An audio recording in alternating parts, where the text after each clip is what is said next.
We are live. Donna, are you nervous? Yeah. Well, I asked you to come on because I just found it interesting what you were doing, to be fair. I noticed that you'd gone from employment to small business owner in the course of a few months, and I've seen that you were just like here, there and everywhere, popping up. Oh, yeah. And then you mentioned last week that you were going to do a course to do public speaking. I always start with this. So this is the Made for Video podcast. However, I've actually changed it. Decided to change it. So I've banked up 5-6 podcasts now. Okay. Called the Made for Video podcast. Because we're more like social media now, yeah. I've called it the Made to Be Social podcast. Okay. Or Made for Socials podcast. I might put that out as a survey and see what people want. For anyone in my audience who may not know who you are, what you do, who are you and what do you do? Who am I?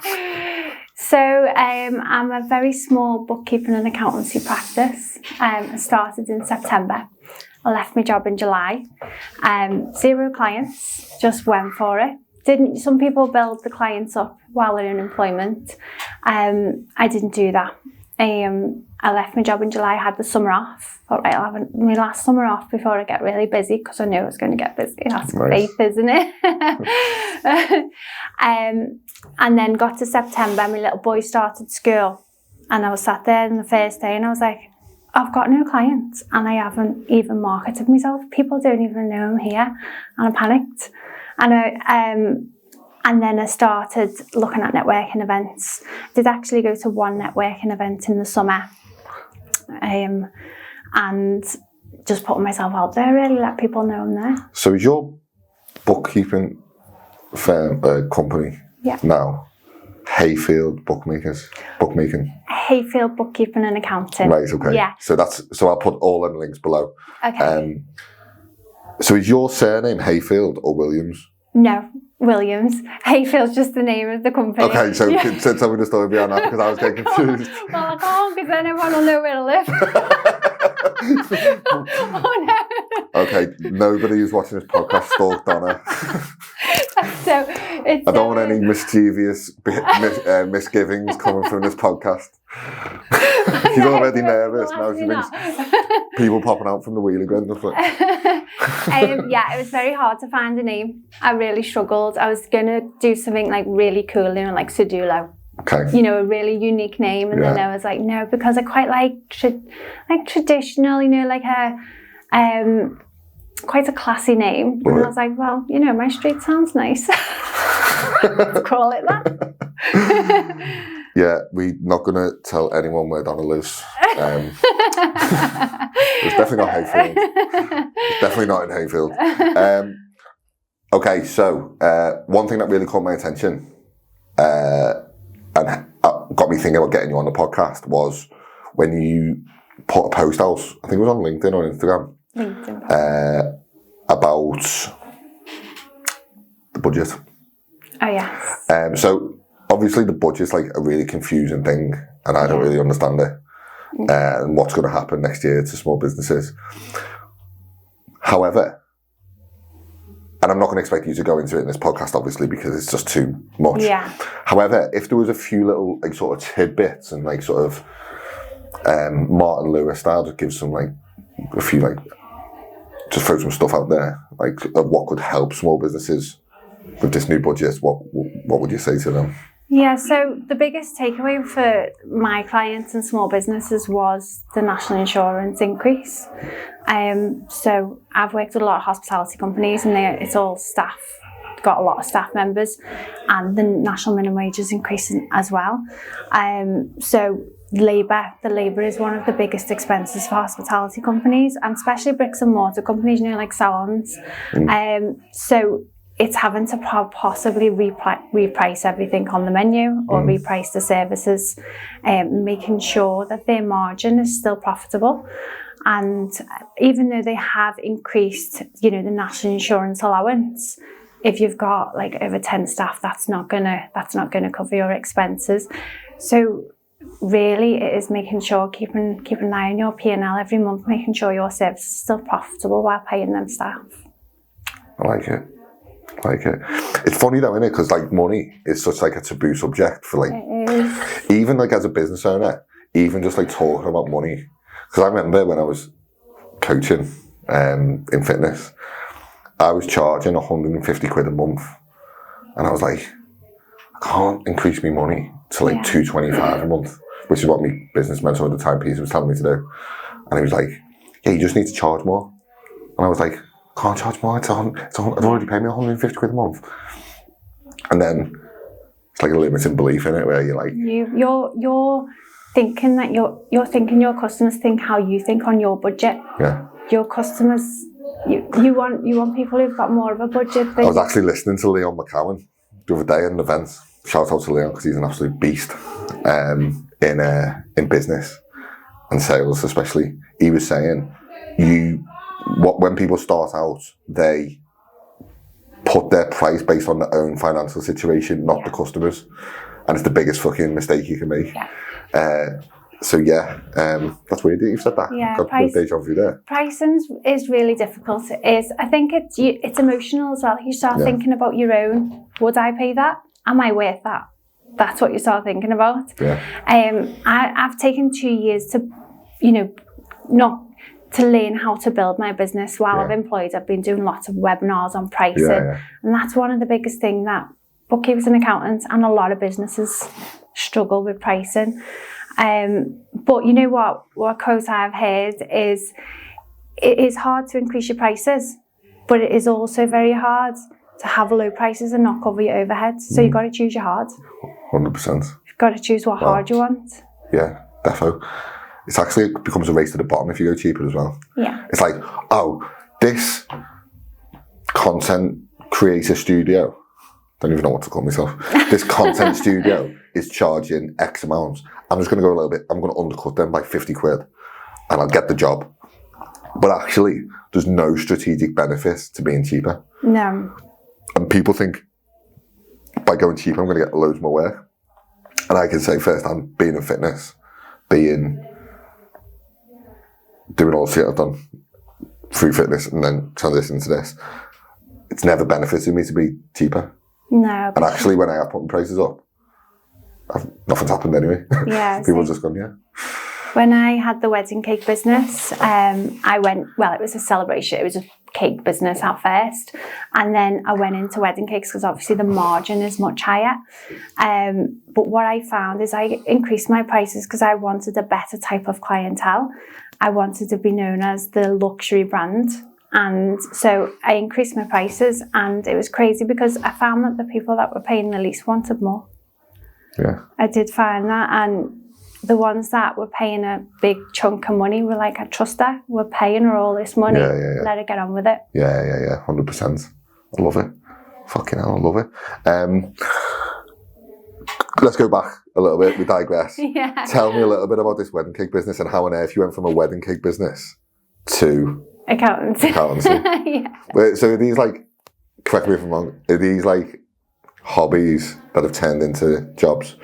Because it doesn't strike me as someone would just fall into a wedding cake business. No, so I actually did my work experience in a cake shop. When you're 15, you do your work experience. You know that cake shop in Liverpool, the famous one, the big one? Yeah. I went there. What's it called? It used to be called Deborah and Designer Cakes, but now it's called the Liverpool. I get you. The Liverpool cake shop or something. So I just did it as a hobby, and then I had kids, and then I made their cakes, and then you know how it works. People see that you make cakes, and they're like, "Can you make me a cake?" I love it. And I was just working in accountancy at the time, and it was a side hustle, making some extra money. It was before side hustle was even a word, actually. Did you invent side hustle, did you? No, I didn't invent side hustle, but it didn't have a word. Side hustle is quite a new term, isn't it? Okay. As an accountant, that's how old I am. It must be hard being 31. Tell me a little bit about, do you come across businesses now doing the finance stuff who've got like side hustles going on? Do I come across business? Yeah, because actually technically the content room is, it was a side hustle, now it's grew legs into this like beast. Yeah. So I'm like, some side hustles can make you become a millionaire, you know, they're just, especially if you've got a passion for it, because the wedding cake business was a hobby. I enjoyed it. I'm creative. I have my side of, you know, my professional side working in accountancy, and then I'd make cakes, which was letting my creative side out. 100%, yeah. But then I left my job and I got a cake studio, so I was paying rent, paying rates, overheads, and then I had to start paying the bills from my hobby. And I started off as a lifestyle business because I wanted to work 3 days a week around the kids. I ended up working 7 days a week because I never said no to an order. And I did that for 8-9 years. And then in the end, I read the book called... Never leaving money on the table. Never leave money on the table. Just work hard. You know, I had a passion for business. If you can see the numbers increasing, you're like, I'm not going to say no. Just keep going. And then I read the book, The E-Myth, because I did one shift and I seen the sun come up twice. Nice. Because I started that early, and then I went because I took too many orders on, and I was like, I can't work and see the sun come up. You must have some concentration level, yeah. I think grit. Yeah, just not grit. Not concentration, just grit. I find when I'm editing video, like if I say I'm editing someone's content, and I work past like say 11 o'clock, my concentration level just goes off. I find myself just like a nodding fucking Churchill dog or something. I think as accountants we're all used to working around the clock because of deadlines. I'm there like having a coffee at 10 p.m. trying to carry on working. Nice. Like, I've got a 5-year-old, I don't know what that's like. Is he 5 now, is he? 5 on Sunday. Fucking hell. Yeah. That's mad, isn't it? Yeah. That's mad. You were telling me before you've not done the school run for like 20 years now, or nearly 20 years. Oh yeah, I've got an 18-year-old. So do you remember? Well, she didn't start school till she was 4, but she's been going to nursery since she was 1. So yeah, I've been. See, I've got mates now who are like 39, 40, 41, so similar age to us, and they've got like 19, 20-year-old kids now. Yeah, well, I was so close to the easy life now because I've got an 18-year-old and a 13-year-old, and then I've my young kids. So I was quite a young mum. You were a glutton for punishments, Donna? Definitely I've been.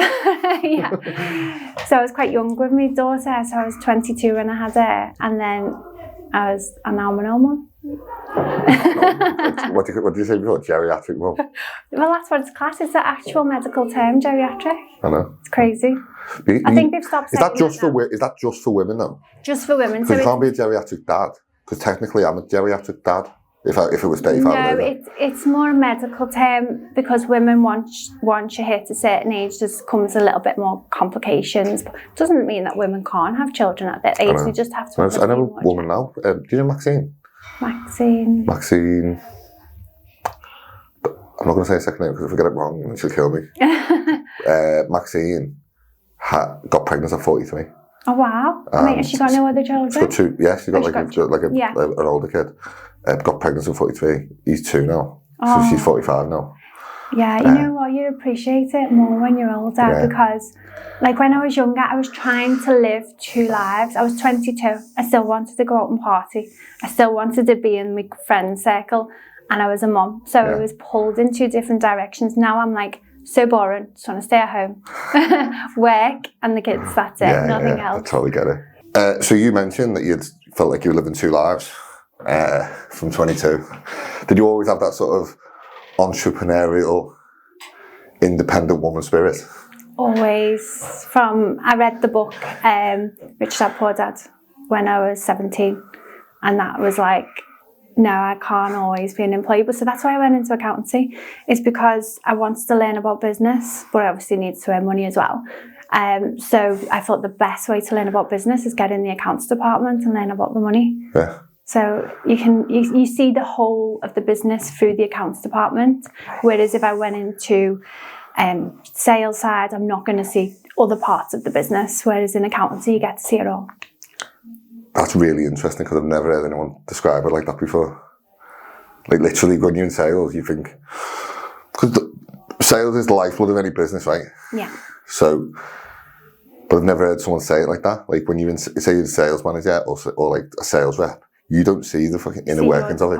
You just see how much you've sold every month. Yeah. But you don't see the whole inner workings of it. You don't see the overheads or the margins or what is making the business work, whereas with accountancy you get to see it all. And I never thought I'd go, I like maths, but it was never a passion. I wanted to be an architect when I was in school. Do you know what, funny enough, right?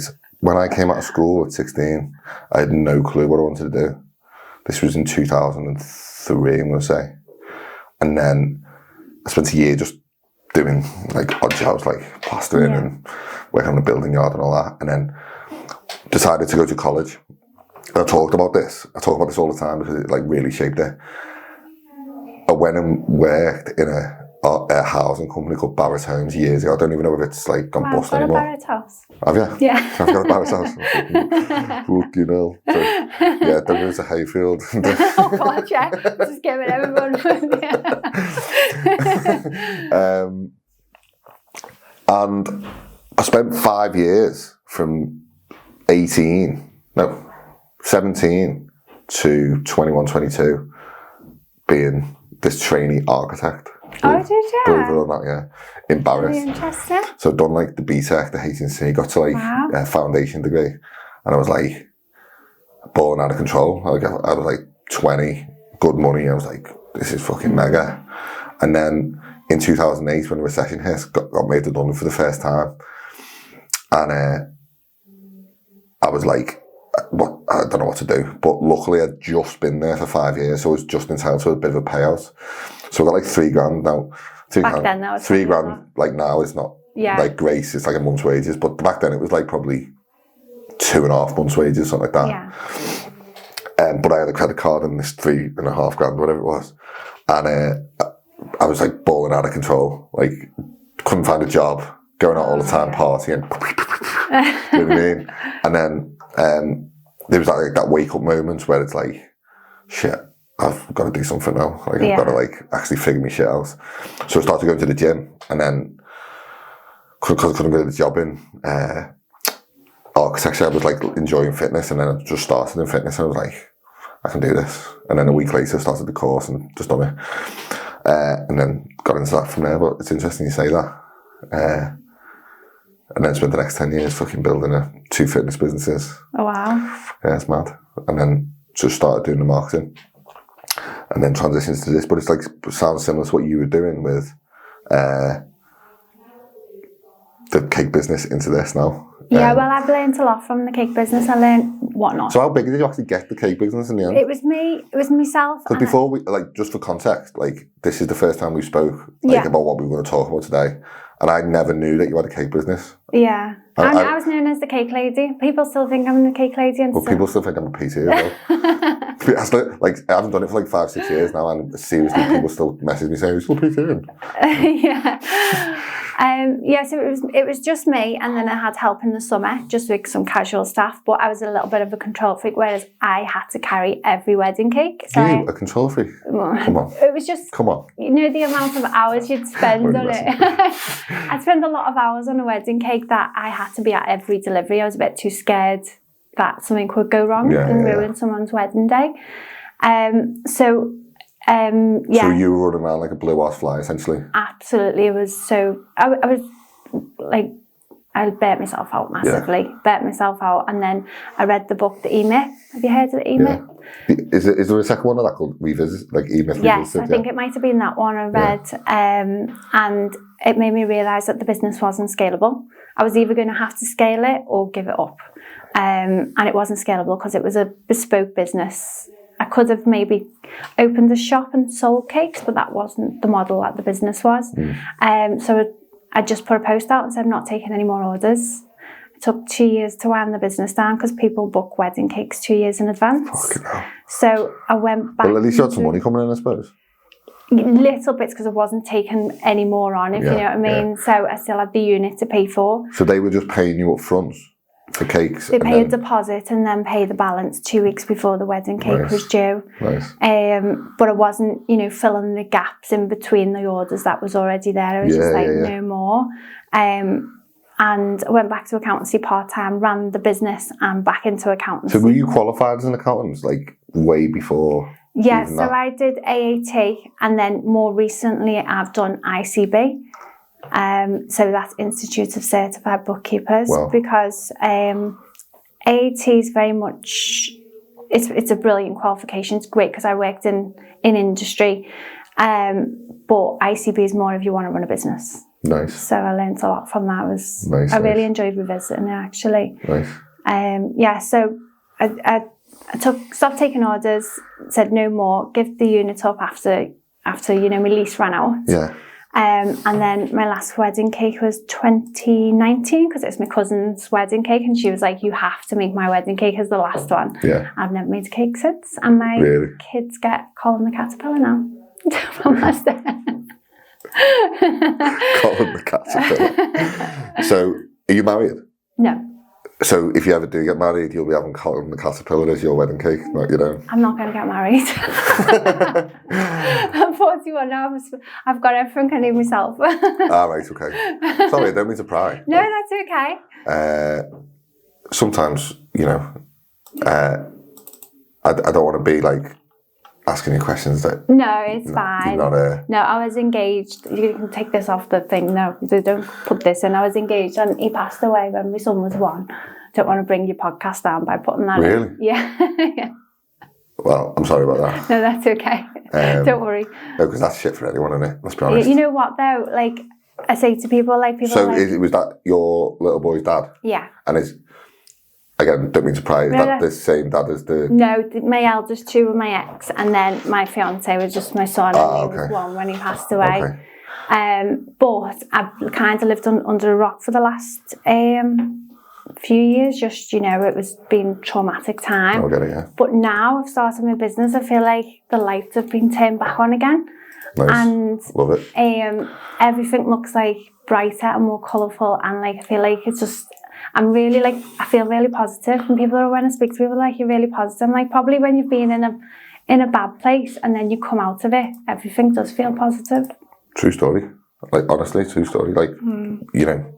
It's what is it, when you, that whole thing is if you're going through some shit, there's probably some good that's going to come from it at some point, even though you can't see it at the time. Yeah, there's only one way off, isn't it, if you're at rock bottom, and I don't know, I think it helps. I've got such a positive mindset now. You've got good people around you as well. Yeah, so I just feel really driven. And you know what else I feel? I feel that life is very short, so just go for it.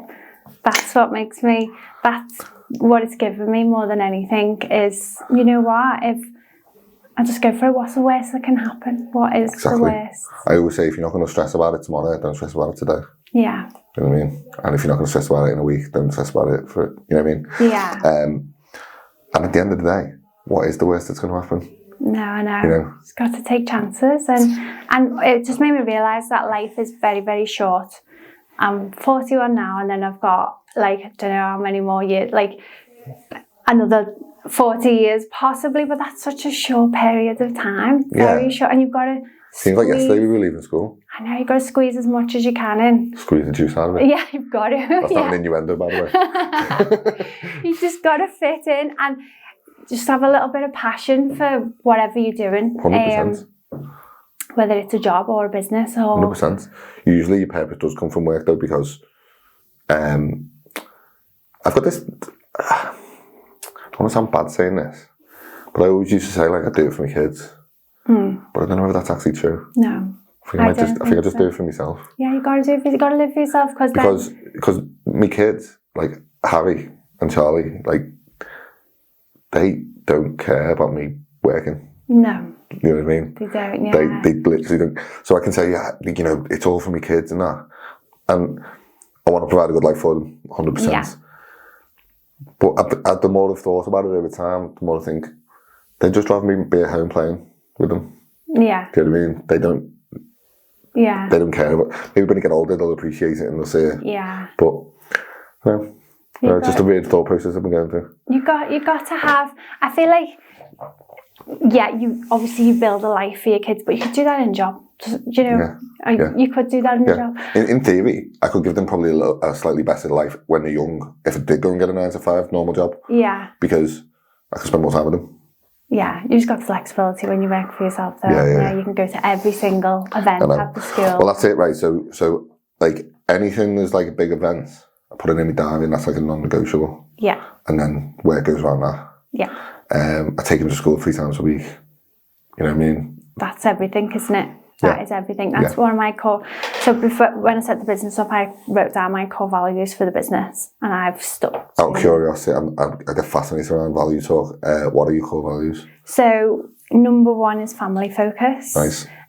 But not just for me. So I'm building a business that's not just based on me. I don't want to be doing everything. I want to build a team. So I'm putting the processes in place now for when I get a few more clients to hand over to somebody else, to help me. But when I say family focus, not just so I can pick my kids up, it's whoever comes to work for me can go and pick their kids up. We can get the work done. Thing with accountancy, we're not the emergency services. We know when the deadline is, so we can work around that, and we can work around other people's, their family.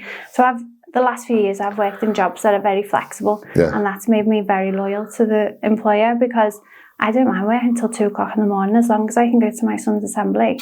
I don't mind. And that, I feel like do the nativity play in Christmas time. Yeah, like you've got to go to them things. I can't, like years back. Remember when it was just 9 to 5 office? You can't get time out to go and see. You can't get time to go out and see an assembly. It's not like that anymore, and it shouldn't be like that. Even though the world's trying to get back to that a little bit, isn't it? Yeah, I love it. That's amazing. And so family focus, is there any other? Family focus. I need to get them up on my laptop.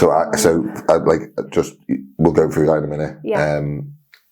I done exactly the same thought exercise with Mark, actually, for Move. Okay. What are yours? So they've changed over time, actually. So came out as keep it simple. Okay. So I don't like complicated processes.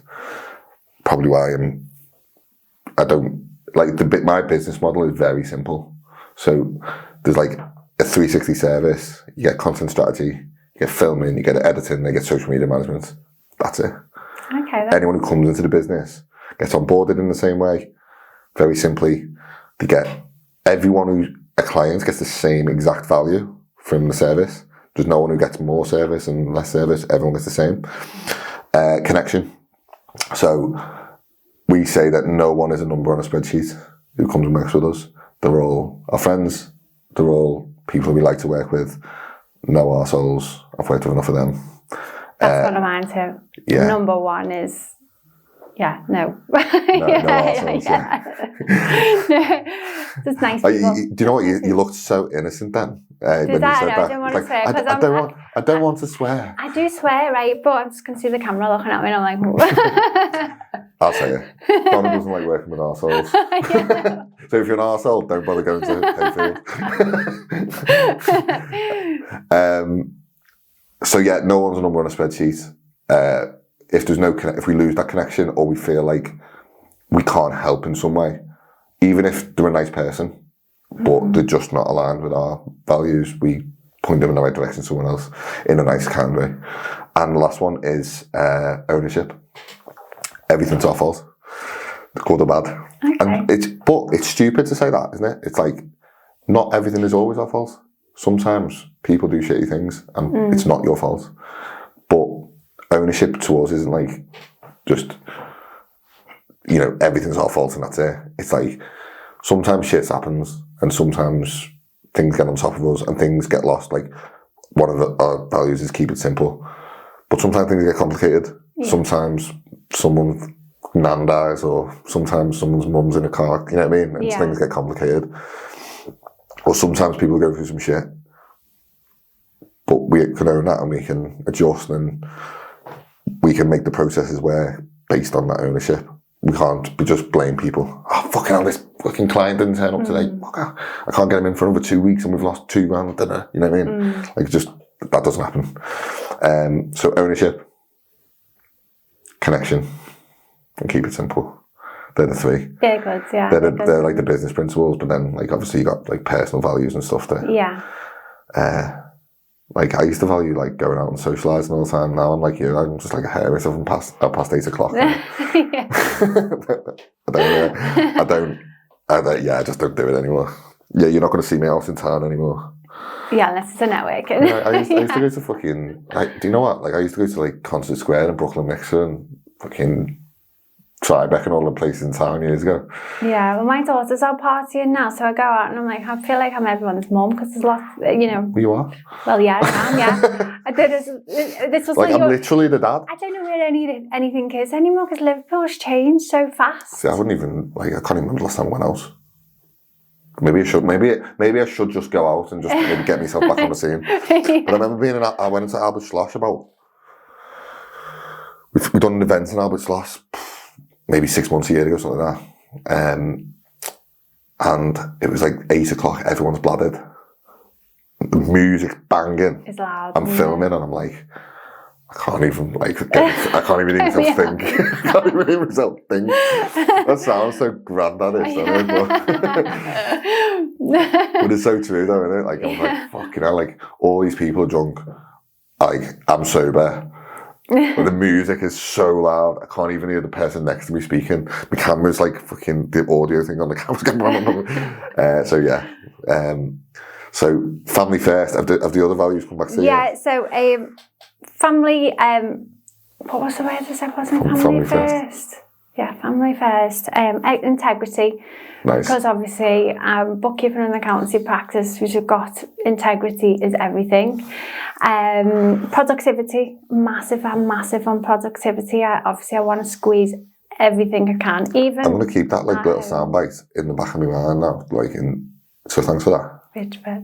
The squeeze the juice out of it. Squeeze, yeah. Yeah. Got to, in the least innuendo way possible. But squeeze the juice out of it, it's true though, isn't it? Like every possible opportunity you've got, just squeeze the juice out of it because, like you said, you know, in the micro, we're here for a long time, but in the macro, you're dead a long time. Of course, yeah. So, you need to be fucking maximising everything. Yeah. Because once you're gone, past 2 weeks, no one's going to remember you. No. And that sounds grim to think. It is quite grim, yeah. But it's true. You know what? Like, someone said this to me the other day, and he said, you know, you could die on Wednesday and it's still Thursday the next day.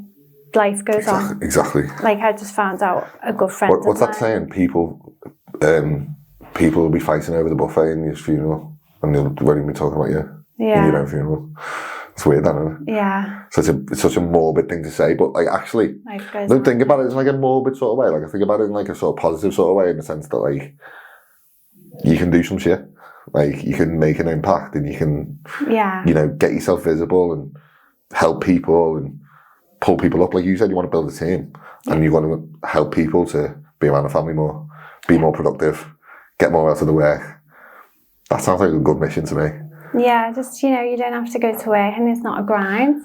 It's you with nice people. Yeah. You get it done, and you go home, and you've got time for your family. So is that what the future holds now? Building a team and not getting married? Yeah, absolutely. So, again, don't mean to pry. Are you single now? Yes. Oh, yeah, okay. Yeah. I feel like I've got a great opportunity because I am single. Does that buy you more time? Yes, because when you're not single, you've got someone else to think of. You've got someone else saying, right, can we watch this programme? Can we sit down? Whereas I'm working every single night. Yeah. And I've got that, I've got a friend who's building a practice the same time as me. I kind of egged her on to do it. So, but she's got a husband, and she's always like, oh, you've got it so good because you haven't got a husband to deal with as well. Because her husband's like, oh, you're working again. So she has to pull away a little bit, whereas I'm like, no, I'm going for it. I'm just working whenever. The first maybe year is crucial, and you need to put as much time in. And it is hard when you're juggling a family and a partner as well. Whereas now I'm happy single because I can just focus on the business. You can be a bit more. You can be a bit more selfish short term to be a bit selfless long term. Yes. Yeah. Yeah, I get that. I like it. I like it a lot. That's some good shit. Considering you're quite nervous before you come on, that's. I don't shut up. We've got some quality. Honestly, we've got some fucking good shit there. Do you think? Yeah. Cut out the bits where I sound crap. What bits were they? I don't know. I've got to double check and take that out. No. Are you fucking hell? You've gone down to fat, aren't you? Yeah. So I suppose we'll round it up on firstly, if you're a small business owner out there who's watching this and wants some help with the finances, or just starting out and wants some help with finances, or someone who you can best help, firstly say, who is that person that you're in the best position to help? Okay. And where can they find you, and what's the best place for them to get in contact with you? And it's not waiting outside the house. I just let everyone know where I live, haven't I? I might bleep that bit out. Yeah, you're gonna have to. So most of the clients who have come to me have already got an accountant, but what they do is they send their bank statements to the accountant at year end. They don't get to know they've made a profit till months after the year end, and then they're growing at a pace where they need to know what the margins are, whether they're making a profit, can they start taking dividends, can they start putting money through pension to reduce the tax at the end of the year, whereas they're not being able to plan that. So where I come in is I only take clients on who have bookkeeping as well. Yeah. So that means you're speaking to me monthly or weekly. We're staying on top of it. I'm not turning this off. Sorry. Let me turn it off. I've just ruined That's staying in. I've just ruined that, haven't I? That's staying in. Yeah, so... That's making the bloopers. Yeah, so they come to me, I only accept clients who are committed to having bookkeeping as well. Okay. Whereas we're a little bit of accountability. We're getting all your paperwork in monthly or weekly, and I'll be there saying, come on, let's have a call at the end of the month, but let's have a look at your P&L. Let's see where we are with your profit. Do you need to do something with your prices because your margins, or do you need to reduce your costs? And not only that, I love guiding my clients. They're not giving them the knowledge. I'm not just doing the work. I'm saying, well, this is why we're doing it. And as they're growing, if companies want to grow and get funding, they need to know the terminology that I know.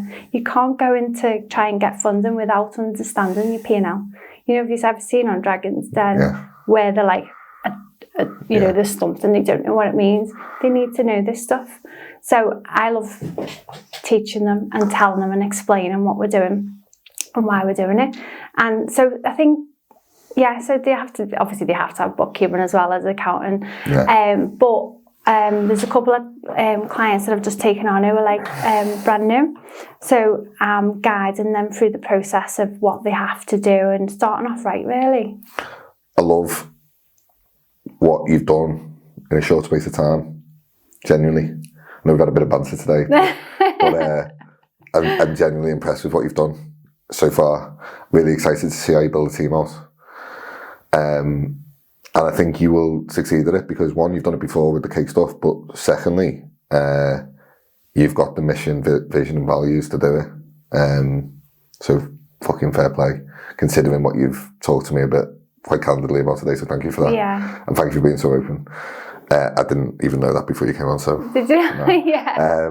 I'm like an open book. I'm just like, I'll just tell anyone anything. Yeah. So if someone does want that help from you, where's the best place for them to find you?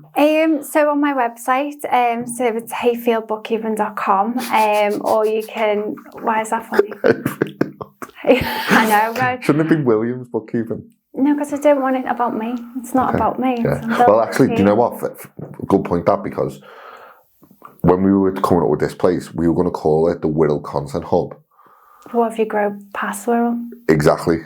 So Content Hub was already taken on Company's House, so I thought, let's go for Content Room. Yeah. And then it was going to be called the Wirral Content Room. But then I was like, what if I open one in Liverpool, and then what if I open one in Chester, and da-da-da. So we just called it the Content Room in the end. So yeah, fair play. Yeah. I wouldn't call it, Mill Park Drive. I couldn't think of a name. And I did a course also that was like, don't worry about your name, just get it out there. And I was like, oh, forget it, I'll just have this name, I'll just have this, I'll just go for it. I had a list of names, like really cool names. And I was like, no, let's go for this one. The reason why I called mine HD at the start was because we were doing video. At that point, it was only video, so it was like HD, high definition, and then Harry was born, and it was like Harry Devani, So that was like how it came up with HD. But then again, no one, like, knows HD as a company. They just know me. You know what I mean? That's It's personal your personal brand. That's the thing I've realised, and I didn't know anything about networking or personal brand before I started. But if you've got 10 accountants or 10 bookkeepers in a line and they offer the exact same service and the exact same value, what's going to make me go to you over someone else? Exactly. It's the fact that I know you, don't like it, and you're just a nice person, and you've got the values that align with mine. Yeah. And like you say, like we've talked about today, like just not working for ourselves. Yeah. You know what I mean? And you get that vibe, you know. That, and sometimes people aren't. I don't think anyone goes out with the intention to be an arsehole. No. Most of the time. Like 99% of the time. Yeah. No, but some people just, it's just like, I don't know, you just clash with them and you're just like, no, this isn't going to work. Yeah. And I used to like force myself to be like, do you know what, just put up with it. Suspend me out with them. You know, to pay me the whatever. I would just, I'm off and fucking well, I actually got rid of 2 clients 2.5 months in. Ruthless. And it just wasn't, you know, when you just get that little bit of in your stomach, like, today I'm speaking to them and I'm like, oh. And, you know, and I thought, I didn't have anyone to place them in mind, but I thought, you know, leave the space open and they'll come, and they did. So I'm really glad I did, because everyone that I work with are people that, like, amazing business people. I look up to them, and I can talk to them on a level about business. I could just talk to them all day. Well, we do. We just chat constantly, you know, and it's about business, and it's about getting the work done as well. But they can come to me. Well, most of them, if there's a number in it, they'll come to me, and I'm like, well, I'm not really a HR advisor, but I can find I know HR advisors, you know, to pass on to them. So that's who my clients are, really, is people I can just talk to on a normal level, and they can come and talk to me. They can just ring me or WhatsApp me whenever they want and ask me, am I okay to do this? Thank you so much for today. You're welcome. I really appreciate it. I'm impressed, genuinely. But that was legit. Thank you.